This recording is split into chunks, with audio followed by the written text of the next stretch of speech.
everyone.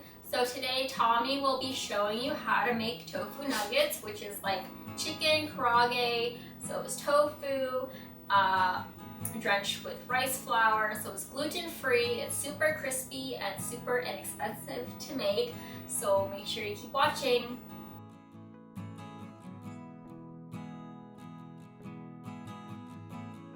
First, we're gonna start off with frozen tofu that has been drained, pressed out of most of its liquid, and we can see the texture of the tofu has changed from fresh tofu.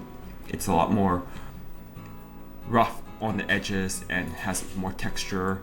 That more texture allows it to absorb more of the batter and allows it to be more crispy when you're air frying the tofu. Now you can see I'm splitting the tofu in even pieces. We start off with breaking the tofu in half, then we break those halves into halves, then those halves into more halves, then those halves into halves again, so we get 16 roughly even pieces. It doesn't have to be perfect, but we want to make sure it's as even as possible, just because the more even the pieces are, the more evenly it cooks. As you can see, there's extra moisture coming out of the tofu as we're tearing it, putting the tofu on a cooling rack. That allows the tofu to kind of air dry. And next we're gonna take our seasoning blend and add it to our rice flour. We just want to make sure we season the rice flour quite well, because this is the only part that will have salt in the whole tofu. Now we're just gonna mix everything together so everything is evenly mixed. Then once we finish mixing, we're gonna start dredging our tofu into our dry mix. So when we are dipping our tofu into our dry mixture, we want to get a pretty even coating around the whole tofu. So what the dry mixture allows the tofu to do is the wet batter sticks to the rice flour that's out on the outside of the tofu much better if compared to if we haven't dipped it with the dry mix. As you can see, we're getting a pretty good coating on each piece, but it doesn't have to be completely covered. And don't worry if you miss some spots, it's okay. It doesn't have to be exactly perfect. Now that we're almost finished dredging all individual pieces of tofu with the dry mixture, we're gonna start preparing to make a wet batter soon by just adding water into our dry mixture. That changes our dry mix into a wet dredge. Then we're gonna dip each individual piece into the wet mixture and allowing the excess wet batter to drip off into the cooling rack. This allows the tofu in the air fryer not to have a pooling of excess batter on the parchment paper on the bottom of your air fryer. So now we can see we're adding the water into the dry mixture, mixing it, and what I try to do is just add the water gradually and start with a little, because if the batter is too thin, it won't coat the tofu well enough. We want kind of a pancake batter consistency, so not too thick but not too thin. I find that when you make a really thin batter, it still does a good job, but you won't get that same crunch. But if you make an overly thick batter, you'll get a better crunch, but it might be a little too dense. As you can see, the texture of the batter should be able to drip off your whisk. So now we have a wet batter completely mixed well, and we're just gonna dip the tofu into the batter. And once the tofu is completely covered, we're just gonna take the tofu, hit it on the side of the bowl to shake off some of the excess batter from the tofu, because we don't want too much pooling of the batter when we put it into the air fryer. And that's the whole purpose of the cooling rack, for the whole process of allowing any excess batter to drip off from the tofu onto the cooling rack, so that batter does not pool on the bottom of your air fryer. Once we finish battering all the tofu, then we're gonna get prepared by lining our parchment paper into our air fryer tray. And this parchment paper allows the batter not to stick to your air fryer and allows for easier cleanup, easier release of the tofu from the base. So how we get a better texture on the bottom of the tofu is we add a little bit of oil to the parchment paper, allowing it to crisp up the bottom a little better and allowing for a lot easier to release when we're flipping the tofu midway through the cooking process. So now we're almost done battering all the tofu. We're gonna prepare our parchment paper with some oil. As you can see, we're dripping the oil onto our parchment paper. Then I'm gonna brush it so it has a nice even coating across the whole parchment paper.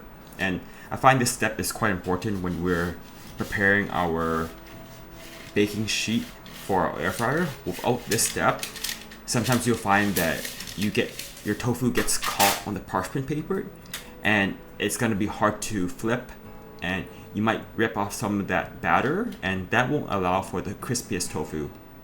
So we want to place our tofu strategically on our baking sheet.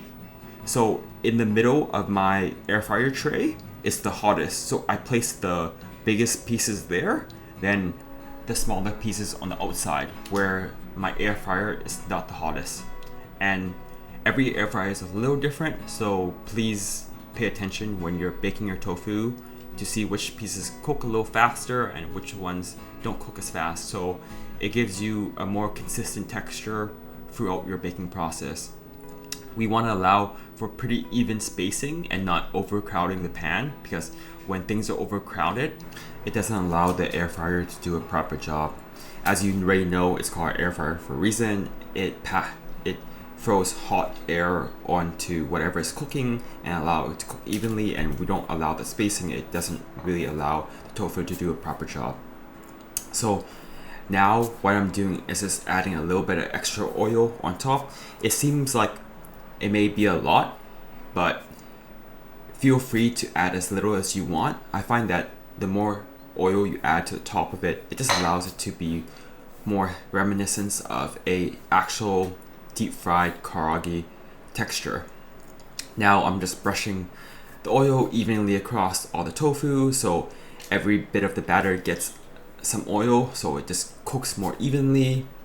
Once we finish brushing all tofu with the oil, what we're gonna do now is we're gonna put the tofu into our air fryer at 400 for roughly 10 minutes for the first side. Then once that first side is fully cooked, then we're gonna flip the tofu once and make sure it's nice and evenly browned on the top side before we flip it.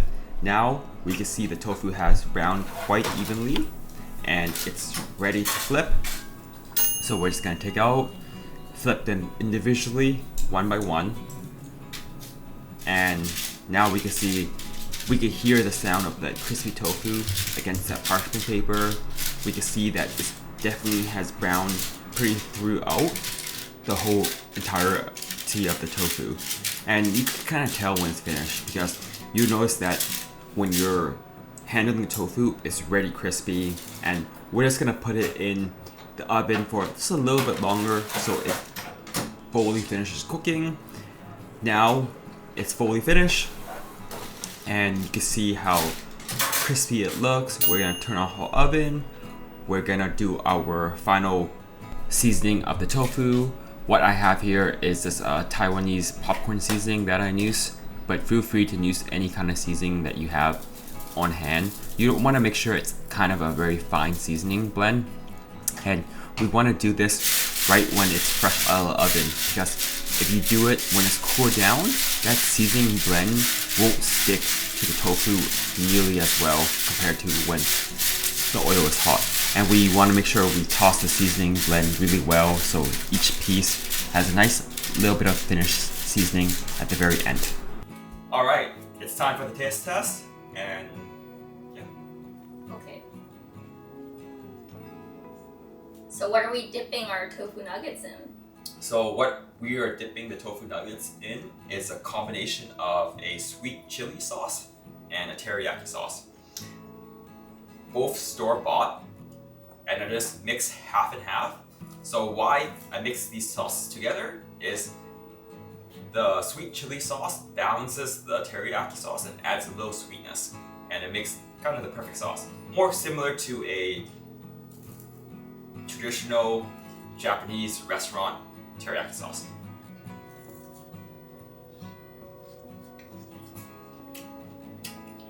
Super crispy.